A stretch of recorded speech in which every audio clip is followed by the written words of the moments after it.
Muy buenos días a todos. Un saludo con la gracia y la paz sobrepasa todo entendimiento que es en Cristo Jesús. Que Dios en esta mañana nos esté llenando de su gracia y su paz. Damos gracias a Dios por un día más de vida que nos concede y por el privilegio que tenemos de estar juntos una vez más en la casa de Dios.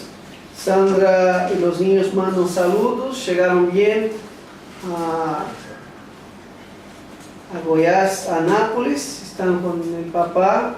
Papá de Sandra está con una salud bien delicada, ya viene luchando con cáncer hace casi 3 años, pero Dios le ha dado a Sandra un tiempo para estar con el papá en ese tiempo que está bien delicada a salud. Así que ella agradece sus oraciones. Pedimos que se pueden y siguen orando por los propósitos de Dios para la vida de papá. Papá está bien, creyente, está contento con Dios, independiente de las circunstancias, y este es lo más importante. Quiero invitarlos a que abran sus Biblias conmigo en esta mañana en el libro de Colosenses capítulo 2, versículos 16 hasta versículo 23. Colosenses capítulo 2, versículos 16 hasta versículo 23. Voy a leer el versículo 16, si ustedes pueden ayudarme leyendo los versículos que quedan hasta el versículo 23. Dice así: por tanto, que nadie se constituya en vuestro juez con respecto a comida o bebida, o en cuanto a día de fiesta, o luna nueva, o día de reposo. Cosas que solo son sombra de lo que ha de venir, pero el cuerpo pertenece a Cristo.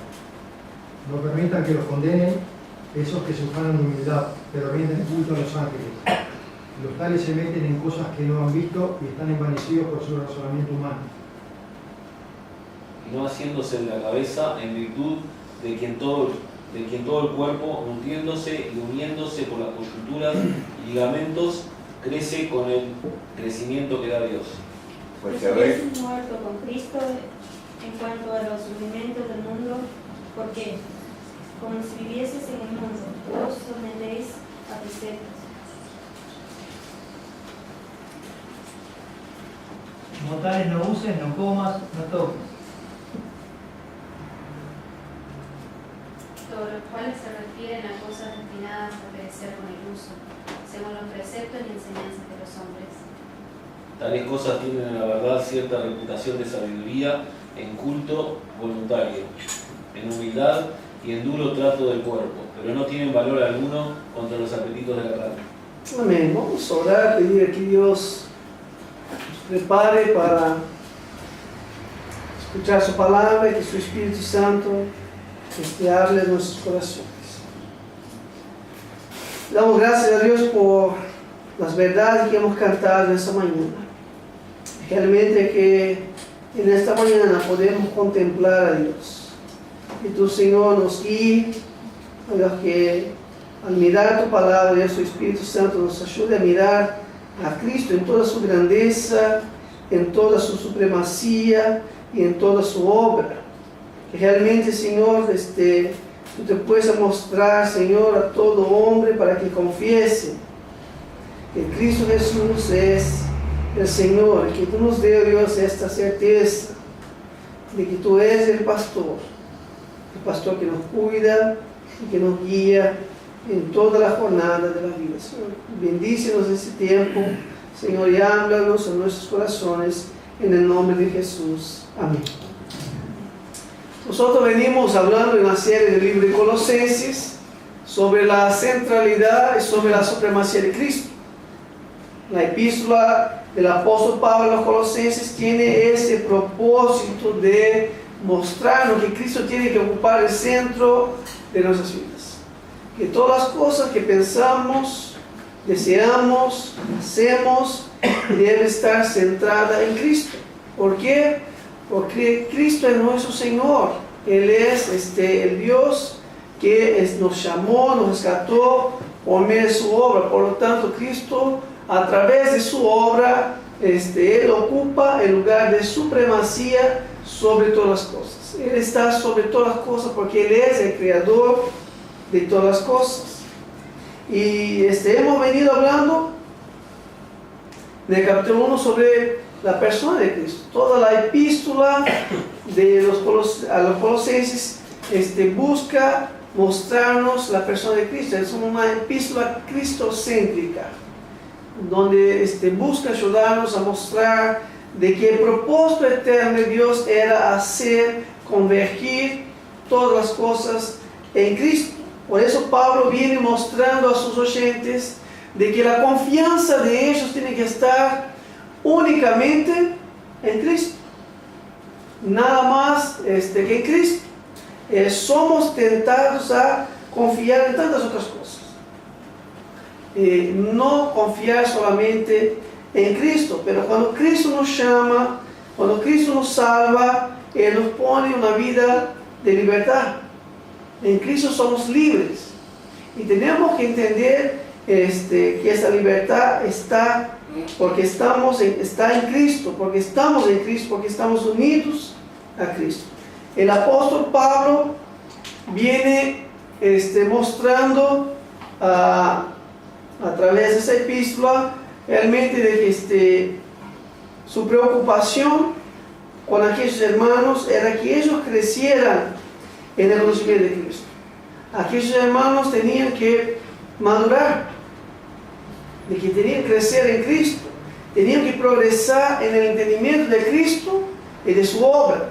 Por eso Pablo viene escribiendo desde el capítulo 1 mostrando su cuidado pastoral, su preocupación de que ellos progresaran en el conocimiento de Cristo y su obra. ¿Por qué Pablo tenía esa preocupación? Para que ellos no fueran engañados, para que ellos no fueran seducidos por falsas enseñanzas, y habían muchas falsas enseñanzas que estaban alrededor de la iglesia, y todas ellas buscaban minimizar la persona de Cristo y de su obra. En otras palabras, las falsas enseñanzas venían diciendo: está bien que esté Cristo, está bien que confíes en Cristo, pero Cristo no es suficiente. Necesitas de hacer otras cosas más, de tener que buscar hacer otras cosas más para que tenga realmente la salvación, para que sea realmente espiritual. Por lo tanto, las falsas enseñanzas quitaban la gloria de Cristo, la centralidad de Cristo, la autoridad de las Escrituras, para que las personas no confiasen únicamente en la persona de Cristo. Y Pablo, después de mostrar estas verdades transformadoras que proceden de Cristo, versículos 13 al 15, fue el último sermón que nosotros pudimos mirar. Versículos 13 al 15, apóstol Pablo mostró a aquellos hermanos que no nos falta nada, que en Cristo tenemos todo lo que nosotros necesitamos, que en Cristo somos completos, hemos sido hechos completos en Cristo, que en Cristo lo tenemos todo porque Cristo es suficiente. El apóstol dijo en el versículo 13 que Cristo nos dio vida, que nosotros estábamos muertos y que Él nos dio vida, versículo 13, y aún que cuando estábamos muertos en vuestros delitos, en la incircuncisión de vuestra carne, nos dio vida juntamente con Él. Dios nos dio vida cuando nosotros estábamos muertos en nuestros delitos y pecados. Y dice también en el versículo 13 que cuando Dios nos dio vida, Él también nos perdonó todos nuestros pecados. Versículo 13 dice: os dio vida juntamente con Él, habiéndonos perdonado todos los delitos. Acá otra verdad transformadora de que cuando Cristo nos llamó y nos dio vida, Él también perdonó todos nuestros pecados. Y esa verdad tiene que ayudarnos a entender de que en Cristo somos completos, que no hay pecado que pueda separarnos de Cristo, porque ya estamos unidos a Cristo y que Él ya ha pagado por todos nuestros pecados. Y el versículo 15 también nos dice que Él ha despojado todo principado, toda autoridad. Es decir, que Cristo ha vencido toda fuerza contraria a nosotros en la cruz. Que nuestro enemigo, que es Satanás y sus demonios, no pueden nada en contra de nosotros. ¿Por qué? Porque Cristo triunfó sobre ellos en la cruz. Y ella había dicho esto en capítulo 1, versículo 22, de que Cristo nos reconcilió con Dios. Es decir, que tenemos paz con Dios, de que tenemos una relación personal con Dios. Pero todo esto por medio de Cristo, por medio de la persona de Cristo, por medio de la obra de Cristo. El punto es que en Cristo hemos sido hechos completos, es decir, que no nos falta nada para que seamos aceptados por Dios. Por eso el versículo 16 empieza con la palabra por tanto, con la expresión por tanto.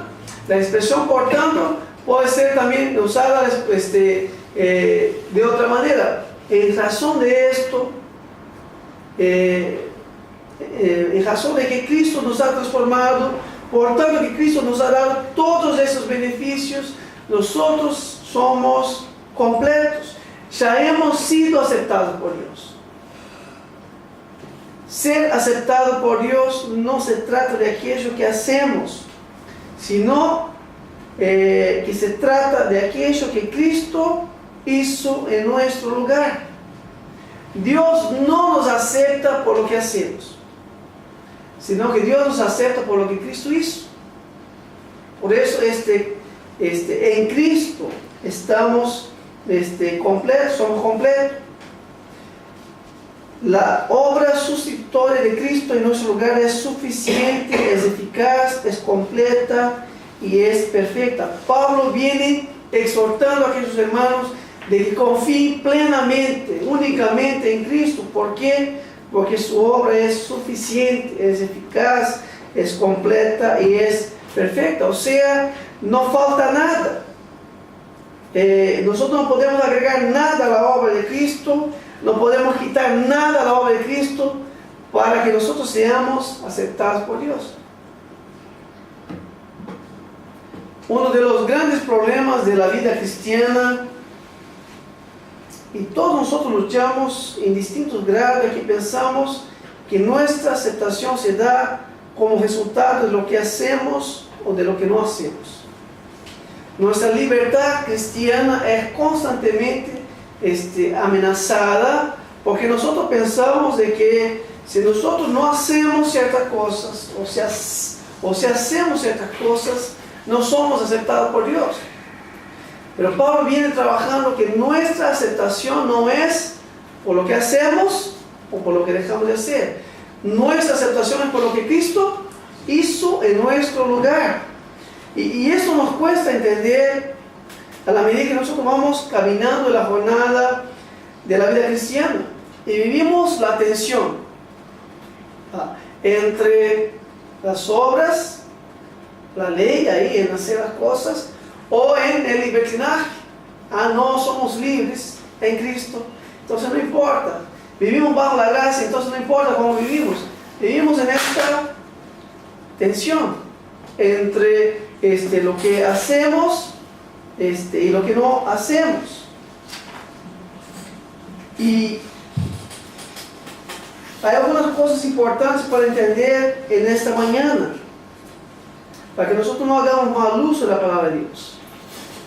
La palabra de Dios nos dice que en Cristo somos libres.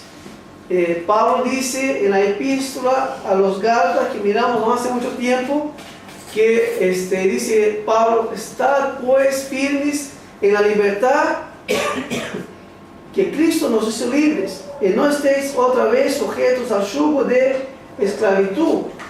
Pablo, cuando escribe a los hermanos de la Galacia, escribe diciendo a ellos: permanezcan en la libertad que os ha dado Cristo.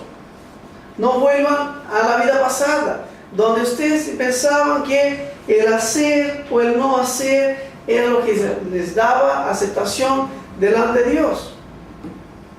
Por lo tanto, Pablo dice: permanezcan en la libertad que os ha dado Cristo, y no os estéis otra vez sujetos al yugo de esclavitud. Ahora, tenemos que cuidarnos para no entender la libertad a través de los conceptos mundanos. El mundo piensa que la libertad es falta de freno, y hablamos de eso cuando estudiamos los 10 mandamientos. Hablamos de eso también cuando estudiamos el libro de Gálatas. La libertad no es poder hacer lo que uno quiere. La libertad no es falta de freno. No, yo soy libre, no importa lo que yo haga, porque Cristo me amó y me salvó, entonces yo soy libre, entonces no importa cómo yo vivo. Ese concepto de libertad es equivocado. Uno no puede hacer lo que bien quiere, porque está en Cristo. Uno no es independiente de Dios, de su palabra, para hacer lo que quiere. Ese no es un concepto bíblico.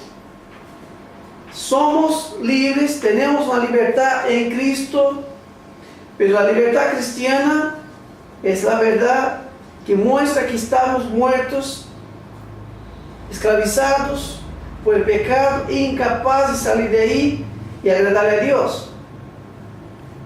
Pero que Dios en su infinita gracia nos saca de ese lugar, nos traslada del reino de la oscuridad al reino de su amado Hijo. Y todo eso Dios lo hace por su gracia. Y ahora Dios nos dice que estamos libres de todo aquello que nos esclavizaba en el pasado: el pecado, la ley, Satanás, y Dios nos va enseñando a vivir en esta vida de libertad.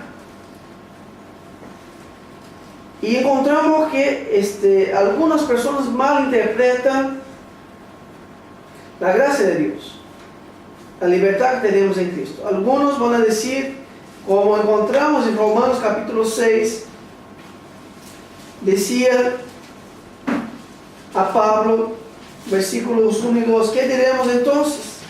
¿Continuaremos en pecado para que la gracia abunde? Pablo dice: de ningún modo. Nosotros que hemos muerto al pecado, ¿cómo viviremos aún en él? La libertad del pecado, estar bajo la gracia de Dios, no significa que podemos hacer lo que queremos. Había un grupo que estaba presente en la iglesia de Roma, y decía: bueno, si estamos bajo la gracia, por lo tanto la gracia nos libra del peso de la ley. Cuanto más pecamos, más la gracia es abundante sobre nuestras vidas, más se manifiesta la gracia de Dios sobre nuestras vidas. Y vamos a decir: está mal. Nosotros que hemos sido librados del pecado debemos abandonar el pecado. Por eso Juan va a decir en la primera epístola que el que es nacido de Dios no vive en la práctica del pecado. Cuando Dios nos llama a la vida y nos saca de la muerte, hemos roto con el pecado. Ya no hay más vínculos entre nosotros y el pecado. El pecado ya no es más algo que es una posibilidad para nosotros. Dios en su infinita gracia nos saca de ese lugar para vivir ahora bajo su Hijo. Y tenemos que entender que no tenemos permiso para pecar. ¿Luchamos contra el pecado? Sí. Por lo menos yo tengo luchas diarias para no vivir en pecado. No tenemos permiso para pecar. Hay una lucha constante para no vivir de esta manera. Ya hay otros que piensan que ser aceptado por Dios depende de sus logros, de sus obras de justicia. Son los dos extremos que teníamos ilustrado ahí, hacer las cosas para ser aceptados o vivir una vida de libertinaje. No podemos hacer cualquier cosa, ya que Cristo nos ha perdonado todos nuestros pecados. Y los dos extremos están mal. Debemos vivir una vida equilibrada en la palabra de Dios. La vida equilibrada es una vida guiada por el Espíritu de Dios a través de las Escrituras. En la vida cristiana todos estamos aprendiendo y creciendo. Por eso Pablo en el capítulo 1 oraba por los hermanos para que ellos crecieran en el conocimiento de Cristo, para que ellos progresaran en la vida cristiana. Y todo cristiano está en un proceso de crecimiento. Y en ese proceso Dios trata y trabaja con cada uno de manera distinta.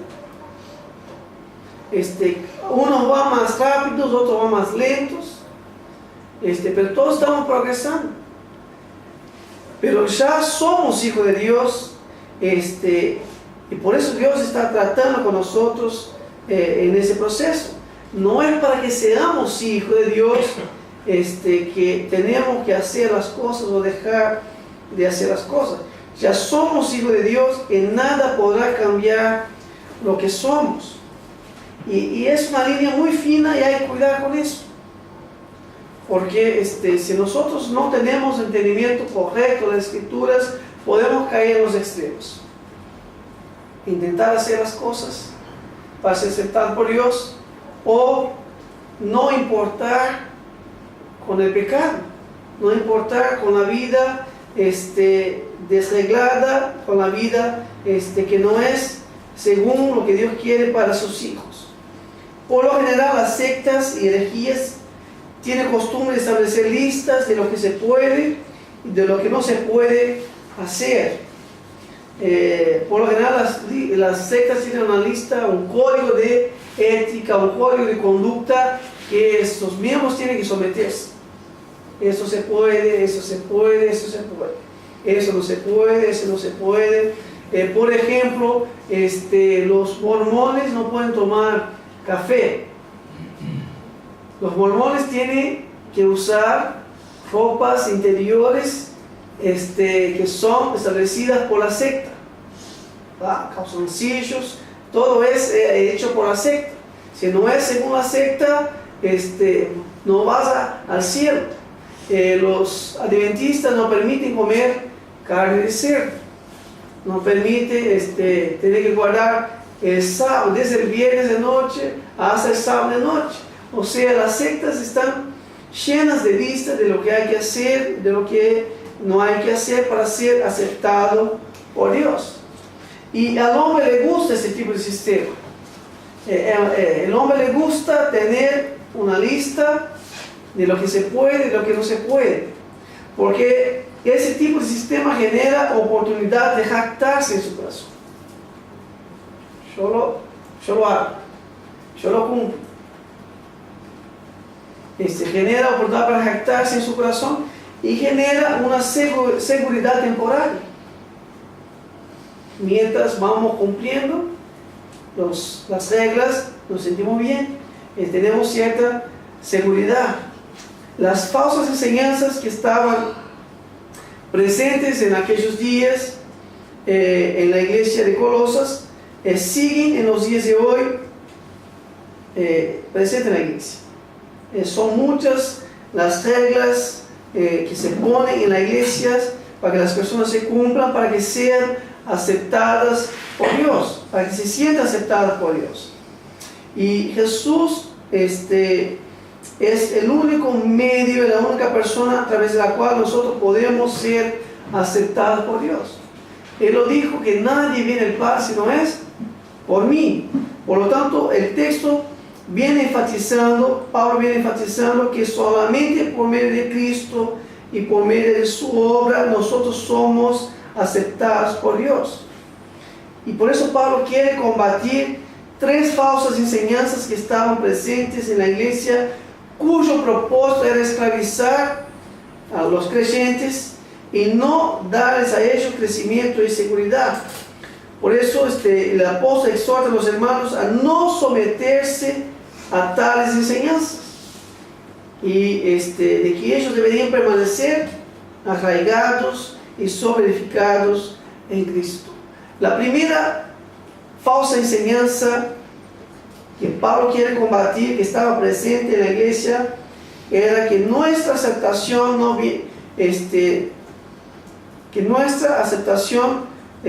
viene por cumplir las reglas. Pablo está diciendo a ellos: nosotros no somos aceptados por cumplir reglas. Y ese sistema es llamado de legalismo. La primera falsa enseñanza era el legalismo, que estaba basado en dieta y días, en comidas y bebidas y en observación de fiestas y días solemnes que eran partes de las leyes ceremoniales. Comer o no comer ciertas cosas y observar ciertos días y fiestas que eran parte de las leyes ceremoniales era algo que afirmaban los legalistas que era fundamental para ser aceptados por Dios. Es decir, somos aceptados por Dios por medio de Cristo, más el cumplir las leyes ceremoniales. El legalismo es un sistema que busca medir espiritualidad por medio de cumplimientos de reglas. El legalismo es la religión de los logros del hombre. Lo que decían los falsos maestros era algo más o menos así: Dios te aceptará si confías en Cristo y haces todas estas cosas. Por lo tanto, algunos se levantaban en la iglesia para imponer ciertas reglas y juzgar a los demás. Personas estaban presentes en la iglesia y estaban ahí condenando a los demás. Vos todavía no has sido aceptado por Dios, porque está bien, vos decís que querés de Cristo, pero no estás haciendo esas cosas. O estás haciendo otras cosas que yo entiendo que no están bien.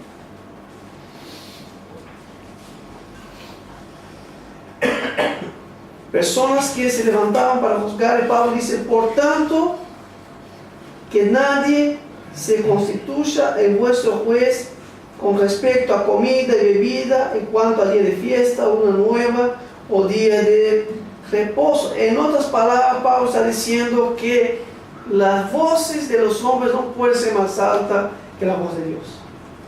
De que nosotros no debemos permitir que los hombres se levanten para imponer ciertas cosas que ellos piensan que debemos hacer o no hacer, sino que debemos prestar atención y conocer lo que Dios dice que debemos hacer como hijo de Dios. Y acá podemos aprender algunas cosas importantes. Primero, nosotros no podemos juzgar a los demás que no sean o que no sean espiritual por aquellos que pensamos que tienen que hacer. No soy yo que voy a medir la espiritualidad de los demás por lo que yo pienso que es o no es que tienen que hacer. Y acá tenemos que cuidar con eso, porque hay ciertas cosas que a veces medimos y que no son exigencias de Dios. Comidas, bebidas, vestimentas. Empezamos a medir la espiritualidad de las personas diciendo: vos no sos aceptado por Dios porque estás haciendo tal cosa. No sos aceptado por Dios porque no estás haciendo tal cosa. Tenemos que entender que la obediencia a la palabra de Dios es un deber cristiano, pero eso no es para que seamos cristianos, sino es porque ya somos cristianos. La obediencia a la palabra de Dios no es para que seamos, sino porque ya somos. Quien no es cristiano no puede obedecer a la palabra de Dios. Solo puede obedecer a la palabra de Dios aquellos que nacieron de nuevo, aquellos que recibieron la vida eterna. Por eso la espiritualidad no es medida por lo que hacemos o dejamos de hacer según los preceptos de los hombres. Entre los judaizantes había una presión sobre los creyentes de que ellos querían imponer sobre ellos reglas de que ni siquiera ellos mismos cumplían. Por lo tanto, cuando la iglesia se reúne en Jerusalén para discutir esa presión que estaba presente en la iglesia, el apóstol Pedro va a decir: ahora pues, ¿por qué tentáis a Dios poniendo sobre el cuello de los discípulos un yugo que ni nuestros padres ni nosotros hemos podido llevar? Creemos más bien que somos salvos por la gracia del Señor Jesús. Ellos ponían la circuncisión, ponían la comida, ponían la observación de los días, ponían una serie de cosas que los creyentes deberían hacer para que fueran aceptados por Dios, pero ni siquiera ellos mismos lograban hacer. Y Pedro está diciendo: esto no está correcto. ¿Cómo vamos a imponer sobre los demás algo que ni siquiera nosotros mismos logramos hacer?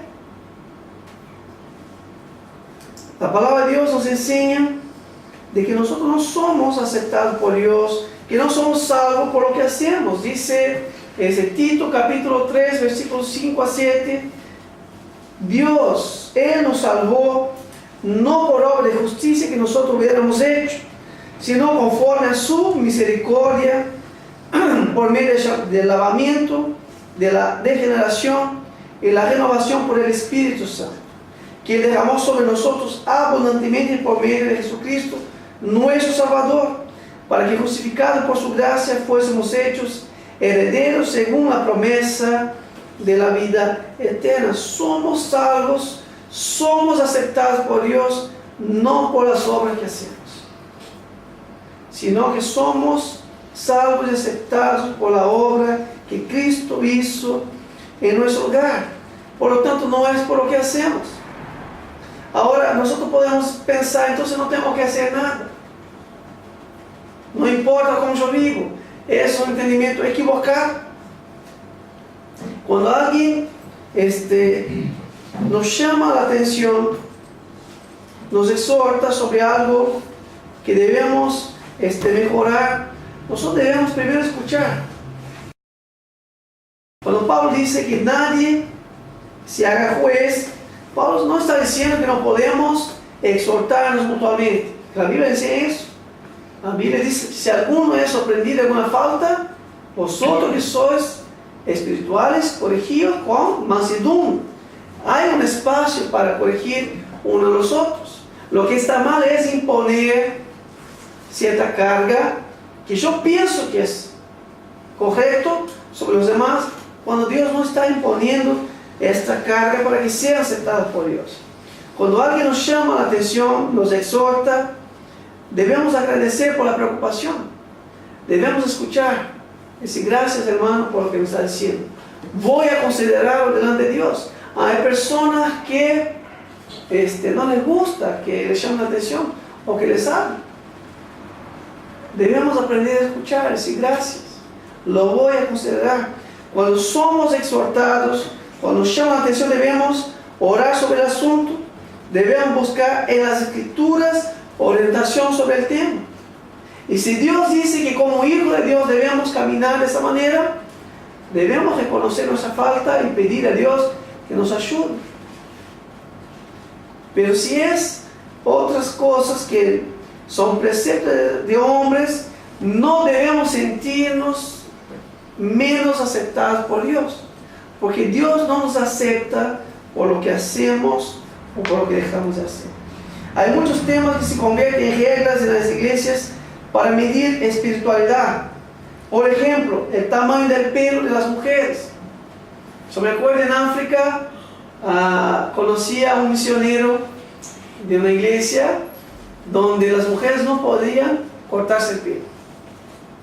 Y justo él vino a visitarnos una época que se debía cortar el pelo.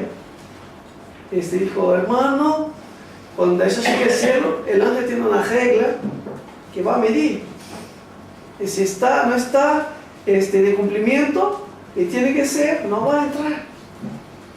Algunas iglesias imponen ciertas costumbres que no tienen fundamento bíblico. No es por cumplimiento del pelo que uno es más o menos aceptado por Dios. Otros dicen sobre el uso de caravanas, pensando en las mujeres. Todavía no en los varones. Hay iglesias que no permiten a las mujeres maquillarse, usar caravanas. Sandra también no tiene las orejas pinchadas. El papá iba a una iglesia, cuando Sandra nació, en esa iglesia era prohibido. Entonces ninguna de las 3 hijas tuvieron las orejas pinchadas para usar caravanas. Las 2 más grandes que Sandra, después cuando crecieron, pinchadas y pusieron. Sandra hasta el día de hoy no hizo, usa depresión, es lo mismo. Pero no hizo porque el papá en aquel entonces, en esa iglesia, había sido enseñado que usar caravana no era señal de espiritualidad. Podemos decir también sobre los varones, decíamos, si vos usar caravana, no sos espiritual. Y no es una cuestión de ser espiritual o no, sino es una cuestión de motivación. ¿Por qué quiero yo poner caravana? Yo antes de conocer a Cristo tenía. Cuando conozco a Cristo, yo no necesito más de usar este tipo de cosas. ¿Cuál es la motivación? ¿Cuánto bebida o no bebida? ¿Tomar o no tomar? ¿Bailar o no bailar? La medida de las ropas. Son cosas que queremos poner reglas para medir espiritualidad. Y la enseñanza bíblica va a mostrarnos que estos tipos de cosas no generan espiritualidad, no pueden en contra la naturaleza carnal. Es cierto que hay principios bíblicos en cuanto a las motivaciones. Es cierto que debemos cuidar con vestimenta. Debemos dar buen testimonio, debemos guardarnos. No debemos usar ropas justas, pero no es porque para que seamos aceptados por eso, no. Es porque a los hijos de Dios no les queda bien vivir exaltando el cuerpo. Debemos guardarnos de ciertas cosas porque queremos honrar a Dios con nuestro ser, con lo que somos. Por lo tanto, cuando usamos ropas, cuando pensamos en estas cosas, no debemos pensar que estas cosas me harán menos o más aceptable de Dios. No cambia. Esto cambia si en cuanto a mi madurez espiritual. ¿Cuál es la motivación? Jesús, hablando a los discípulos sobre ese tema, que los fariseos venían a Jesús diciendo, pero tus discípulos no se purifican y comen ciertas cosas. Jesús está diciendo, ustedes entienden mal las cosas. Lo que contamina el corazón del hombre no es lo que entra, sino es lo que sale del corazón. Del corazón proceden todo tipo de pecado. Por lo tanto, a veces estamos enfatizando el externo cuando el interno no ha sido transformado. Solamente cuando el corazón es transformado por Dios, nosotros vamos a tratar con nuestras motivaciones. Es importante, sí, de que cuidemos muchas cosas de la vida cristiana, pero eso debe ser nuestra motivación para agradar a Dios y no para ser aceptado por Dios. Las ropas que se viste deben ser para agradar a Dios y no para ser aceptado por Dios. Las costumbres de comida, bebida, todo lo que hacemos debemos cuidar con la motivación del corazón. Los judaizantes estaban diciendo que no guardar la dieta y no guardar el calendario judaico significaba que ellos no habían alcanzado el favor de Dios.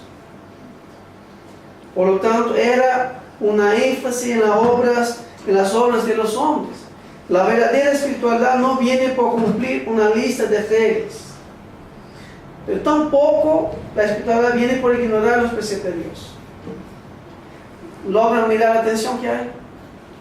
No viene por hacer las cosas, la espiritualidad, pero tampoco la espiritualidad viene por ignorar las cosas de Dios. La espiritualidad viene por una vida de obediencia. donde nosotros buscamos agradar a Dios no para que seamos aceptados, sino porque hemos sido aceptados por Dios por medio de Cristo. Medir espiritualidad por cumplir reglas es menospreciar la gracia de Dios, como si nosotros pudiéramos hacer algo para que Él nos aceptara. Somos aceptados por gracia y no por lo que hacemos.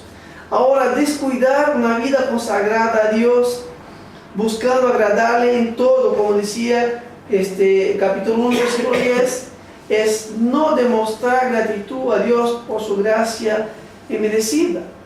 Porque Dios nos llama por gracia, porque Dios nos acepta por gracia, por lo tanto yo vivo una vida para agradarlo en todo, pero movido por gratitud. La religión basada en el hacer para ser aceptado es movida por el miedo. Ya la fe cristiana nos enseña que yo soy aceptado por Dios por medio de Cristo, por tanto obedezco. Esta vida es movida por gratitud. Lo que me mueve a vivir una vida para agradar a Dios no es el miedo, sino que es gratitud. Lo que me mueve a vivir una vida para agradar a Dios no es para que yo sea aceptado, sino porque ya he sido aceptado por Dios. Las leyes ceremoniales, dice el versículo 17, eran sombras de los propósitos de Dios que se cumplirían plenamente en Cristo. Pablo está haciendo un contraste. Lo que Dios había establecido en el pasado, buscaban reflejar algo que vendría en el futuro, que es completo. Cristo es completo. En Cristo tenemos todo. Por lo tanto, no somos aceptados por lo que hacemos o dejamos de hacer. Nuestra espiritualidad, nuestra aceptación no viene por el hacer las cosas. Ahora, porque Dios nos llamó con gracia y nos dio vida, vivimos en obediencia, movidos por gratitud para agradarlo.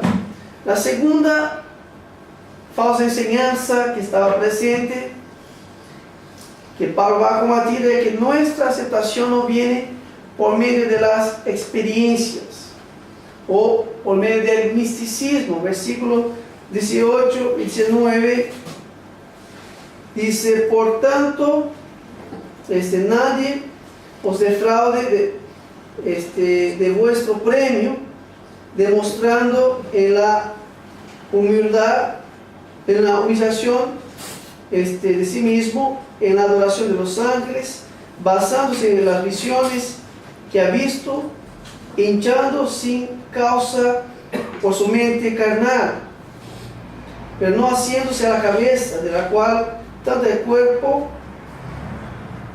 todo el cuerpo es nutrido y unido por las coyunturas y ligamentos, crece en un crecimiento que es de Dios. Una segunda falsa enseñanza que estaba presente en Colosas era el misticismo. Estaba el legalismo, pero también estaba el misticismo. Y esto sigue presente en la iglesia de los días de hoy también. La falsa enseñanza decía que la espiritualidad de las personas era medida también por medio de las experiencias que ellos tenían. El misticismo es una mezcla de religión y filosofía que enseñaba que el hombre debería buscar una relación más profundizada con el divino por medio de las experiencias. El énfasis era en las experiencias. Y cuando miramos a las falsas enseñanzas, encontramos en ellas algunos aspectos correctos. Es cierto que algunas dietas nos hacen bien. Ciertas cosas que no comer te hace bien. Es cierto que llevar una vida disciplinada, guardando días, también puede ser de beneficio. ¿Cuál era el problema? Era imponer eso como algo que nos daría aceptación de Dios y que pudiera generar espiritualidad. Pablo dice que no. De la misma manera, las experiencias aparte de las escrituras, no generaban vida y no generaban espiritualidad. En la vida cristiana tenemos experiencia con Dios, pero nuestra experiencia de caminar con Dios tiene que ser basada en la palabra de Dios. El problema estaba en que esos falsos maestros decían que aquellos hermanos, que ellos no eran creyentes verdaderos y que no tenían el premio asegurado porque ellos no tenían una experiencia con el mundo espiritual aparte de la palabra de Dios. ¿Han escuchado algo semejante a eso en los días de hoy? Muchas personas dicen, pero no, la palabra de Dios aparte, la experiencia a otra parte. Tienes que tener experiencia con Dios. Ellos basaban su espiritualidad en visiones, dice el texto, en la adoración de ángeles. Buscaban una experiencia más allá de lo que había sido revelado en la palabra de Dios. El énfasis de ellos estaba en una experiencia subjetiva en los sentimientos, y todo eso independiente de la palabra de Dios. Algo muy común en los días de hoy. Las personas a veces se preguntan, ¿vos todavía no has tenido tal experiencia? ¿No has sentido unos escalofríos ahí adentro? Si no, vos todavía no sos creyente. Porque si sos creyente de verdad, vas a sentir unas cosas ahí, vas a tener una experiencia con Dios. Si no has tenido, no sos creyente. Todavía no has llegado a un nivel espiritual en tu vida. Tenés que sentir las cosas.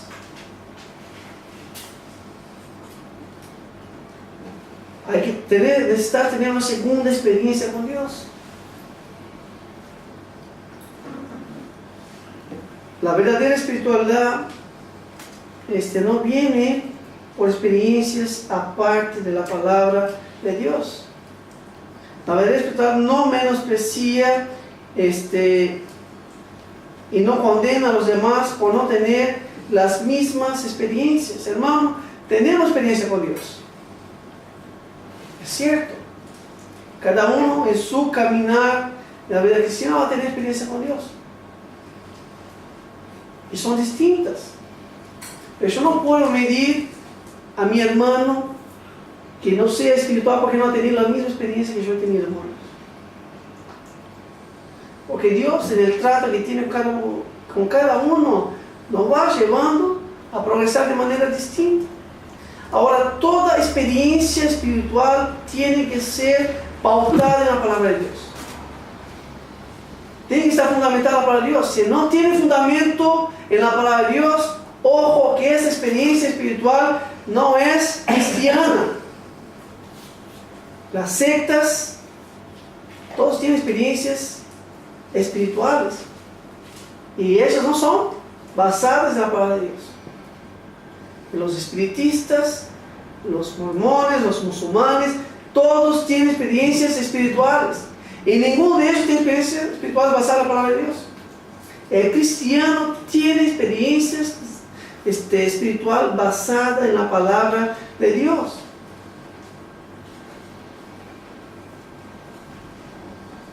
Nuestra experiencia debe ser guiada por la palabra de Dios para que podamos crecer, madurar en la fe. La fe cristiana no está basada en visiones personales, sino que está basada en la verdad revelada de la palabra de Dios. Esta gente dice, tenemos visiones, hablamos con los ángeles, tenemos experiencias además que lo que dice la palabra de Dios. Y esto es lo que está pasando cada día más. Hoy por hoy hay gente que dice, bueno, guarde la Biblia, que ahora Dios va a hablar a través de mí. Todo lo que yo diga viene de la parte de Dios, no importa las escrituras. Las sectas han nacido todas por parte de experiencias de hombres que tuvieron experiencia una revelación, una visión aparte de la palabra de Dios. Un desastre. Millones de personas engañadas viviendo una espiritualidad que no es cristiana. Toda experiencia cristiana tiene que estar fundamentada en las Escrituras. Mi experiencia debe ser juzgada por las Escrituras. Si no encuentro respaldo en las Escrituras, son productos de una mente carnal, está diciendo el texto bíblico. Y la mente es algo que va lejos. Por eso la mente tiene que ser renovada por la palabra de Dios. El corazón es engañoso. Yo he sentido tal cosa. Tiene respaldo bíblico. Encuentra fundamento en la palabra de Dios, entonces no sirve. Poner la experiencia por sobre la palabra de Dios es ponerse a sí mismo sobre la persona de Dios. Hermano, cuando yo exalto una experiencia que no tiene fundamento bíblico, yo estoy diciendo que yo tengo algo más que Dios no ha hablado. O la palabra de Dios no es suficiente, o Dios no sabe todas las cosas. Pablo dice que este tipo de conducta es producto de una mente carnal. Versículo 9 dice que nuestra experiencia viene de estar unido a Cristo, a la cabeza. ¿Quién es la cabeza de la iglesia? Es Cristo. Por lo tanto, mi experiencia tiene que estar basado en mi caminar con Cristo. Es Cristo quien le da a su cuerpo todo nutriente para que crezca, y ese crecimiento se da por medio de alimentarse de la palabra de Dios. Por lo tanto, mi tiempo de oración tiene que ser basado en las Escrituras. ¿Por qué oramos mal? Porque conocemos poco la palabra de Dios. Nuestras oraciones son oraciones que no tienen fundamento bíblico. Porque experiencias a veces causan desvíos. Hay mucha gente predicando experiencia porque no tiene respaldo de la palabra de Dios. Ellos dicen acá que adoraban a los ángeles. Mira, ¿a qué llevó la experiencia de ellos? Adorar a los ángeles. Mientras que la Biblia dice que toda adoración debe ser dada al trino Dios.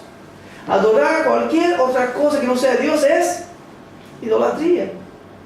Los católicos adoran a los santos. Algunos adoraban a los ángeles. Algunos adoran a los hombres. Adoración a los ángeles. Los ángeles los ángeles de Dios ni siquiera aceptaban adoración. Dijeron a Juan, levántate porque yo no puedo recibir adoración tuya. Adoración solo se da a Dios. Adorar a los ángeles era un desvío de la verdad, una experiencia que no tenía respaldo bíblico. Teología equivocada lleva a sentimientos y experiencias equivocadas. Es solo mirar, abra tu computadora y mire los innumerables videos que están pasando en el internet. Experiencias sin fundamento bíblico. Algunas personas pueden preguntarte, ¿qué hacen ustedes? ¿No tienen experiencias? ¿No buscan experiencia? ¿Qué hacen ustedes? Nosotros nos reunimos y estudiamos la Biblia. Ustedes, eso es lo que hacen. Hermano, es experiencia con Dios. Sentarse, mirar a la Escritura, estudiar las Escrituras, es experiencia con Dios. Y así somos nutridos y así crecemos.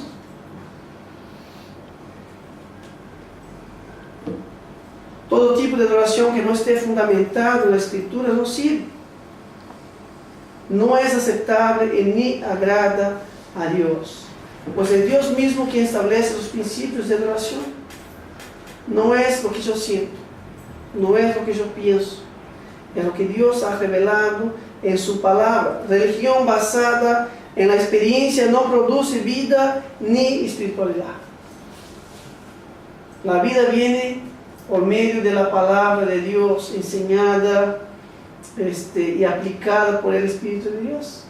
La espiritualidad viene por medio de la palabra de Dios aplicada a nuestros corazones.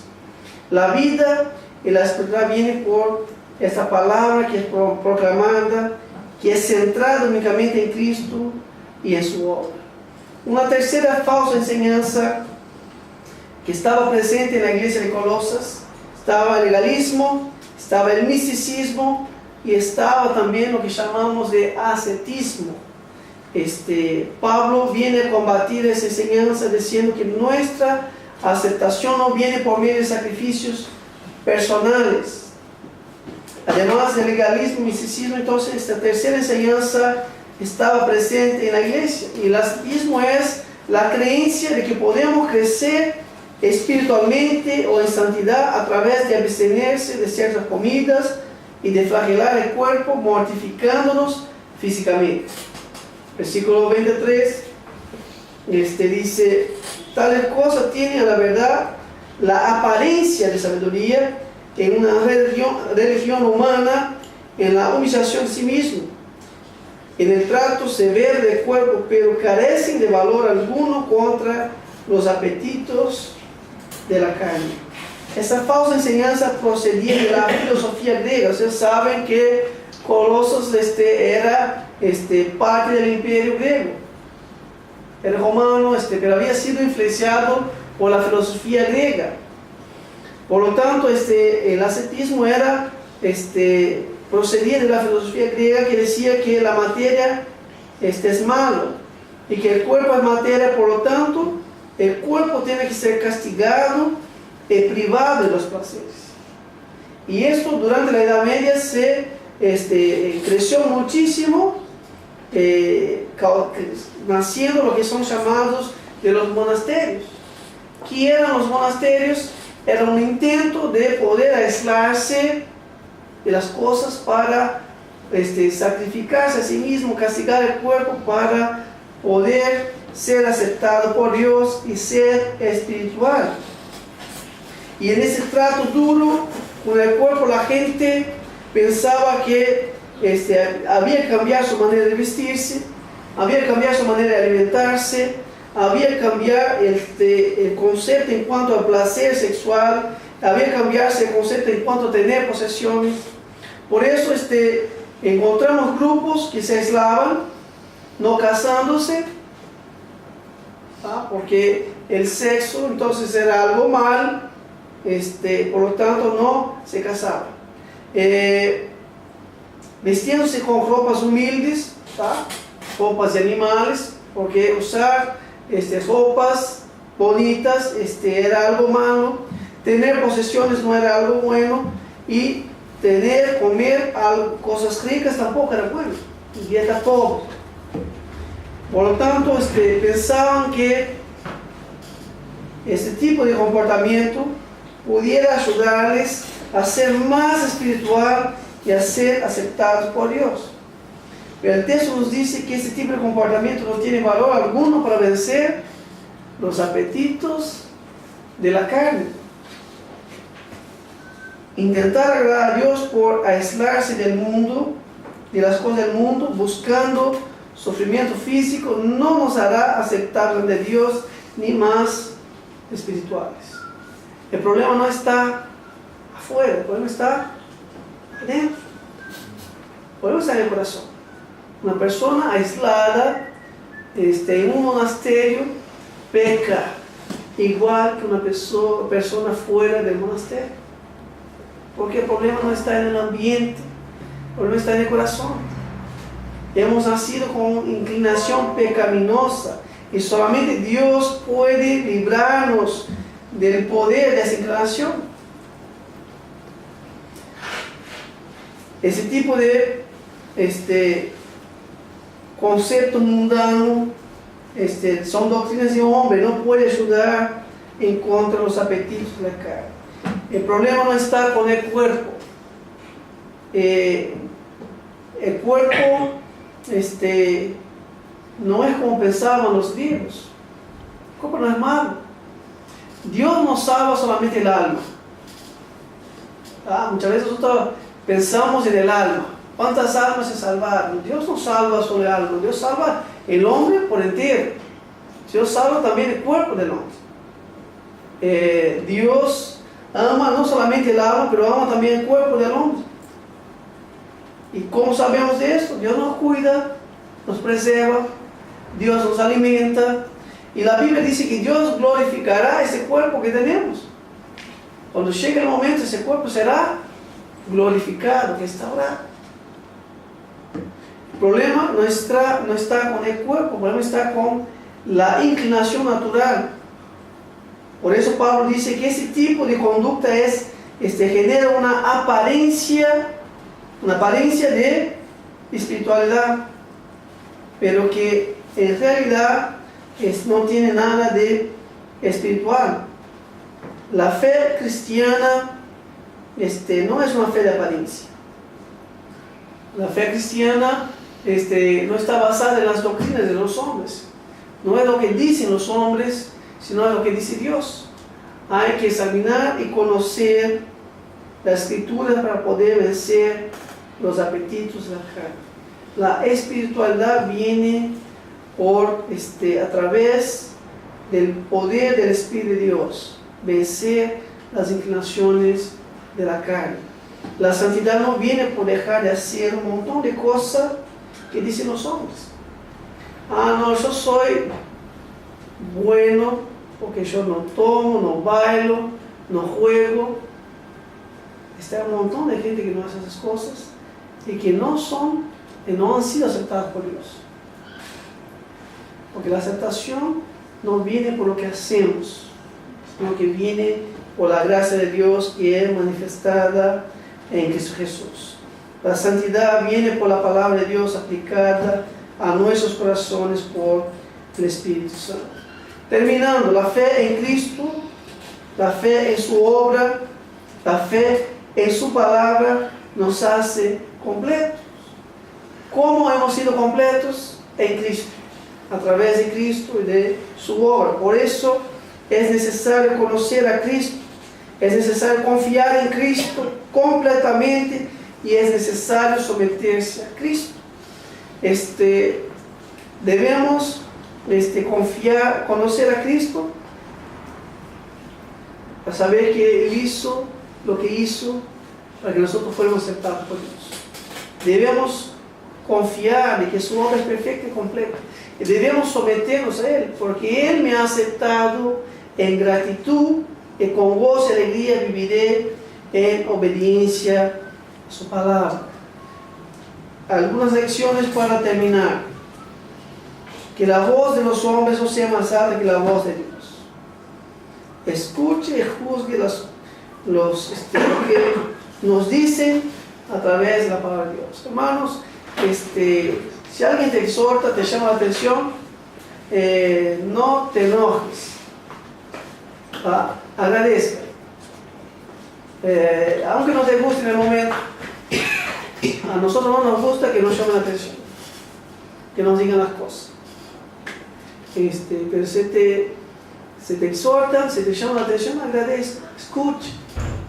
Verse delante de Dios a través de su palabra. Que sea la voz de Dios a hablar más alto a nuestros corazones. Segundo, experiencias deben estar fundamentadas en la palabra de Dios. Si tenés experiencias, si tu experiencia no tiene fundamento bíblico, cuida el corazón, cuida la mente. Mente carnal produce experiencias que no son bíblicas. Las sectas nacieron de momentos de experiencias aparte de la palabra de Dios. No sobrevalore el momento de sentimiento por sobre de la palabra de Dios. Nos gusta cuando sentimos, ¿no? Hoy sentí algo, le junto. Está bien, no está mal, el sentimiento viene de Dios. No sobrevalore el sentimiento por sobre la palabra de Dios. Que sea la palabra de Dios a controlar a nuestros sentimientos. El crecimiento de una iglesia sana viene de Dios, por la enseñanza de la palabra de Dios, y no por los preceptos de los hombres, no por la experiencia de los hombres. A veces nosotros pensamos, pero la iglesia tal enfatiza experiencia y creció un montón. Ojo con eso, porque no es porque está creciendo que es de Dios. Experiencias tienen que ser juzgadas por la palabra de Dios, tienen que estar fundamentadas en la palabra de Dios. Cuarto, la falsa humildad es falsa espiritualidad. Personas que imponen un estilo de humildad basado en la apariencia de vida no saben lo que es verdadera espiritualidad. Cuando una persona empieza a enfatizar de más lo que está haciendo, lo bueno que es, todo lo que hace, ojo, verdadera humildad, no sale contando en las esquinas lo que está haciendo. Jesús reprochó a los fariseos porque ellos venían y decían en las esquinas: estoy ayunando, estoy dando limosna. Ojo, cuando haces las cosas, dice, cuando oras, la Biblia dice, entra a tu cuarto. Cuando ayunas, no ponga cara de triste. Un hambre, pero está ayunando. Falsa humildad es falsa espiritualidad. En Cristo, por último, en Cristo, hemos sido hechos completos. No nos falta nada para que seamos de Dios. Si estamos en Cristo, ya somos de Dios. Pero caminamos en obediencia, sometidos y dependientes de la gracia de Dios, para que Él obre en nosotros y a través de nosotros todo lo que Él tiene deseado hacer para la gloria de su nombre.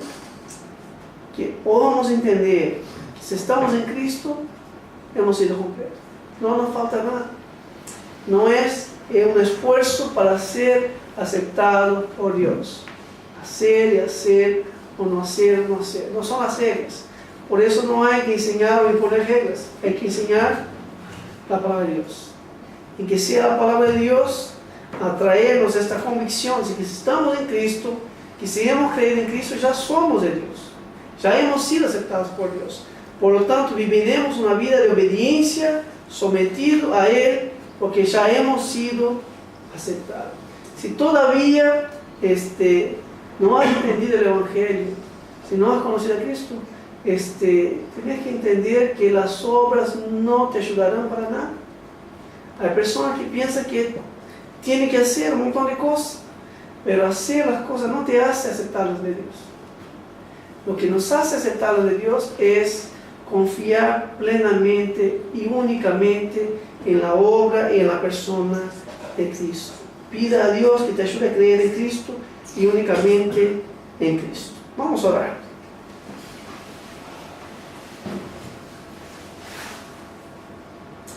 Señor, te agradecemos, Señor, por tu palabra.